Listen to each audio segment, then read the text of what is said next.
sur Israël et Correa. Oui. En termes de beauté du combat. De beauté du combat. Voilà. Beauté technique, je suis sûr que ce sera Israël et Adafas. Et Adafas. En termes de beauté sur le plan technique, parce que c'est deux qui se connaissent, qui vont chercher des stratégies, comment faire pour facilement amener l'autre. On sait qu'on a un striker du côté togolais, c'est burkinabé, je sais pas, burkinabé, et un lutteur côté sénégalais. Oui. Et sachant c'est une opposition de style. C'est une opposition de style. Et Israël s'est préparé à affronter un lutteur. Oui. Comme face à Petit Lo. Face à Petit Lo.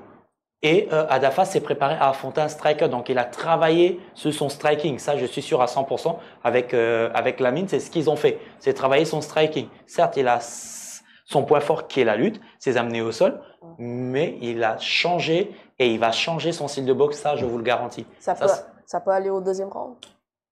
Je pense que ça va aller au deuxième round. Le combat de Adafas pourrait aller au deuxième round. Pourquoi? Parce que les deux se sont préparés. Sincèrement, les deux se sont préparés.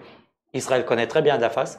Il a dans le coin Henry, c'est son coach aussi, qui va faire en sorte que ce combat ne se termine pas. Israël va miser sur les déplacements? Il va miser sur ses déplacements, il va miser sur ses segments qui sont beaucoup plus longs que ceux d'Adafas. Il va miser sur ses kicks, parce qu'Adafas n'en a pratiquement pas. Il va en mettre un ou deux. Mais vu que ce n'est pas sa spécialité, ce n'est pas un réflexe naturel de mettre des kicks. Tu vois, c'est plus un réflexe naturel de mettre des combinaisons points et de venir faire une amenée au sol. Contrairement à Israël qui est habitué du combat debout, c'est beaucoup plus automatique. Tu vois, donc je pense que ce combat ira au deuxième round, comme celui de Marcel et Sodik, qui s'il passe le premier round, ça ira à la décision. Mais normalement, ça finit par une soumission ou un KO en premier round. Ça, c'est les pronostics que je fais, comme Esamaï face à la Minsen. Adjouma Diallo, Zarko, face à Kabiru Adediran. Ah, ça, on avait oublié celui-là aussi. Parce que côté nigérien, on a une brute. C'est une brute. Vous voyez un petit peu le concept des combats de gifles là. Oui. C'est son jeu à lui.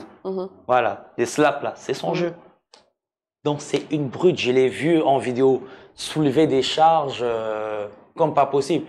Donc Zarko a aussi quand même.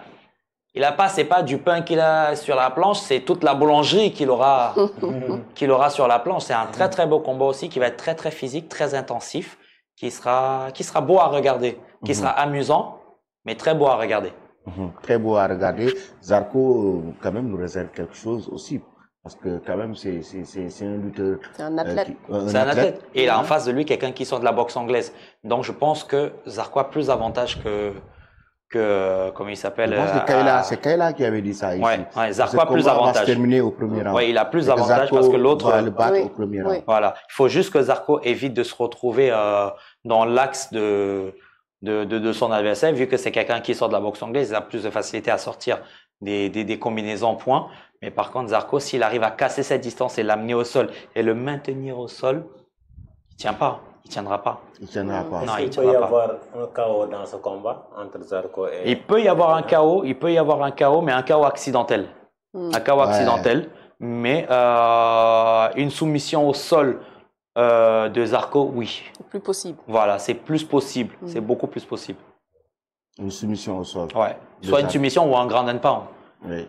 Je miserais plus sur un grand end pound, sincèrement. Oui. S'il réussit à l'amener au sol, je sais que Zarko va essayer de le maintenir au sol par la force. Il va monter sur lui. Il va lui faire une montée. Il va lui faire une montée. S'il réussit sa montée, c'est sûr. Ou même en side control, faire des hammers, ça va être compliqué pour le combattant nigérien. Voilà. En tout cas, c'est un très bon combat. Et sur le plan physique, quand même, rien à dire parce que ces deux combattants. C'est des molosses, hein. C'est des molosses, oui. C'est des molosses. Donc Zarko, il est connu par aussi sa forme physique qui est énorme. The Hulk aussi, on a vu ses vidéos, comment il s'entraîne.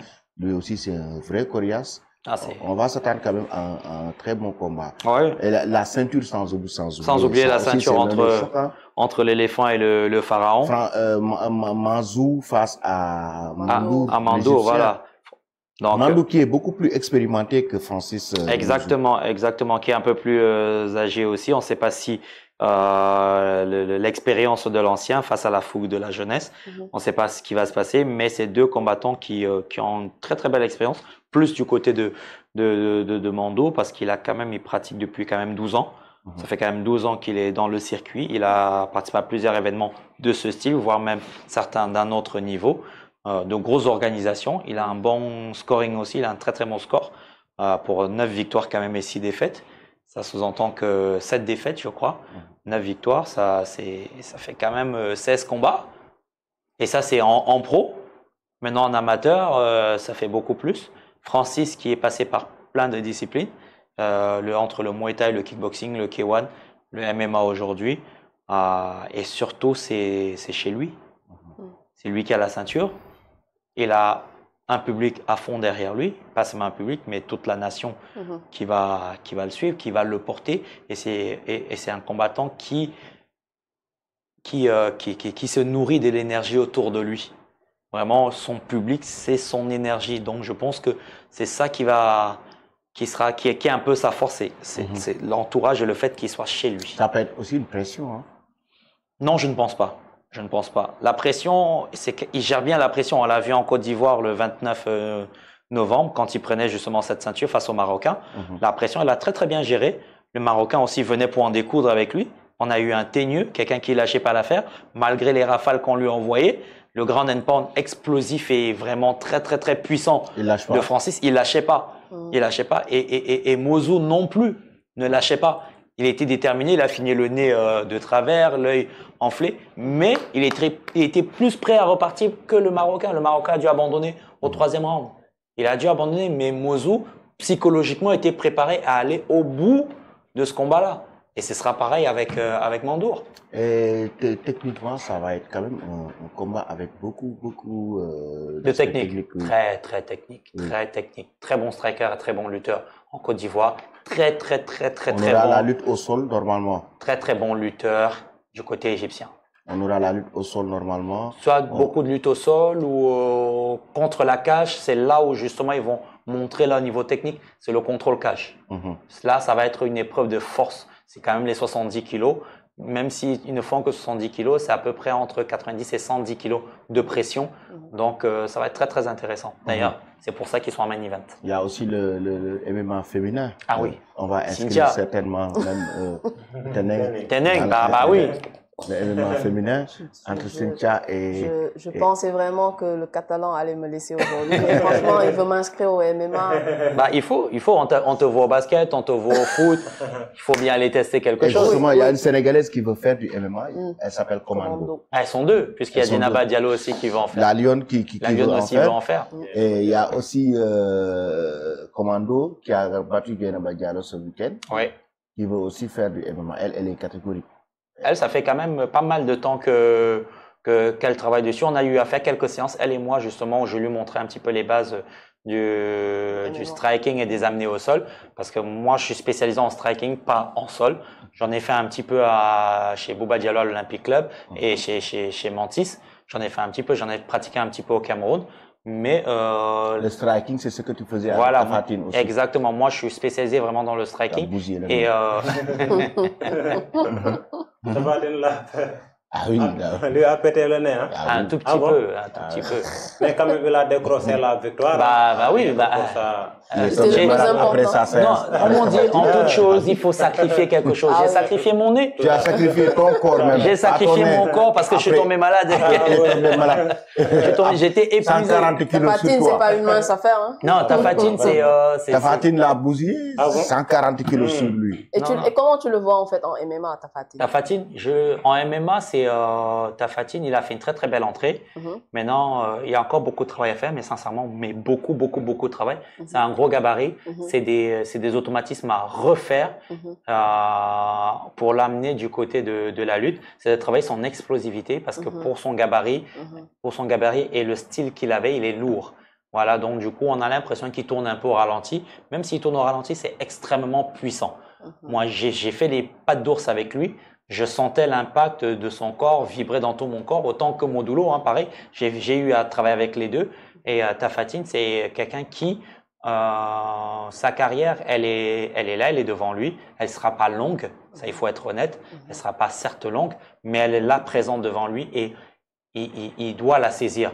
Il doit la saisir. Vu l'âge aussi et comme j'ai dit, le gabarit, les candidats, il n'y en a pas 100 000. Hein. Il n'y en a pas 100 000. Et il doit la saisir maintenant. Et les 2 prochaines années sont des années très, très importantes pour lui en MMA. Très décisif pour lui en MMA. MMA, oui. On va essayer de voir ce que ça va donner en tout Exactement, cas. il a ces 2 années pour... surtout pour Tapha Tine et pour les autres combattants. En tout cas, le 17, ce sera bientôt. Donc, à Abidjan, on va se régaler avec cette Fight 4 qu'on va continuer même à analyser. Ah oui, on a jusqu'à la veille. Hein, jusqu'à la veille. Pour continuer d'analyser. D'analyser parce que là, quand même, sur le plan technique, il y a beaucoup de choses à dire par rapport à ces combats quand même qui seront très attendus par pas seulement les Sénégalais, mais partout dans le monde. Partout dans le monde. En tout cas, on attend de voir. Bonne chance à tous les Catalans du monde entier. Oh là là, c'est il est focus sur ça. Il est impossible. Bonne chance à tous les Barcelonais. Bonne chance vraiment. Il n'était pas autant motivé quand c'était Paris. À tous les Catalans, je les souhaite une très bonne chance aujourd'hui. Vraiment, prenez votre... Il y aura coupure d'électricité. Prenez votre dîner à côté. Prenez même le gâteau à côté. Et des boissons à côté. Et le couchant aussi. Le couchant, si vous voulez. Et mangez bien et regardez le match avec vos amis, en famille, riez et sachez que c'est le Barça. C'est le grand Barça, le club Blaugrana, mais c'est un club. C'est le Barça, aujourd'hui qui va jouer. Bah, écoute, merci beaucoup. Ouais, le Barça va jouer, ça c'est sûr, mais c'est pas sûr qu'il gagne. Merci beaucoup. 3 points de suspension. D'accord. Je sais que vous tous vous souhaitez que le Barça tombe ce soir. On l'assume pleinement, à part Lamine qui est un petit peu... Moi, que le maire gagne. Moi, que le maire gagne. Que le maire gagne. À part Lamine qui ne veut pas se prononcer, je crois qu'il ne veut pas se faire d'ennemis ici. Non, ça comme le disait Didier Arafat, ils ont voulu me tuer, mais je reste vivant. Moi, je prédis une finale Paris-Barça. Ah, mais tu n'es pas bien. Attends, comment Paris-Barça, toi aussi. Joseph Marie, oui, va à l'église et prie pour le PSG, pour la finale. Non, c'est sûr, parce que même si on vous rencontre, vous aurez du boulot. Mais demain, tu as du boulot. Demain, c'est une formalité. D'accord. Avec la maladie de Ndeye Koumba, je sens que le PSG sera éliminé. Non, elle est en train de faire des incantations. C'est un mauvais signe, hein? Non, au contraire, c'est très, très bon signe. Ça sous-entend que Ndeye Koumba a mis toute son énergie à envoyer au PSG. C'est pour ça qu'elle est vidée. Ndeye Koumba, elle a envoyé le PSG sera éliminé. Et normalement, elle ne sera pas là parce qu'elle est malade. Non, elle sera là. C'est un signe quelque chose. Non, jeudi, elle sera là. Jeudi matin, elle sera là en maillot PSG. Le PSG sera éliminé. Je serai moi-même en maillot PSG. De la tête aux pieds. D'accord. Bonne chance aux interistes. J'espère qu'ils vont gagner ce match-là. 2-1, c'est bon. C'est un très bon score. 2-1. Merci Teneng, merci beaucoup. Je l'espère vraiment. Merci pour cette déclaration. Bonne chance aux interistes. Bonne chance aux interistes. Lamine? Bon, moi, je ne supporte pas. Bonne chance au vainqueur. Il va dire bonne chance au vainqueur. Non, Lamine, que le meilleur gagne. Que le meilleur gagne. Le meilleur, c'est l'Inter de ce soir. Attendons pour voir. Ah bah oui. Attendons pour voir. D'accord, on va voir. En tout cas, bonne chance à tous les Catalans du monde entier. Donc, on se donne rendez-vous demain. Bonne chance Mohamed, bonne chance Mankou, à tous les Catalans du groupe. Aussi pour un grand Catalan. Oui, pour un grand Catalan. Bonne chance à tous les Catalans. Pourquoi c'est toujours Ibrahim Aka? Je ne savais pas que c'est un Catalan. Ce sont les non-joueurs qui supportent. Merci beaucoup à la réalisation. Mais que un crop siempre la Barça. Inch'Allah.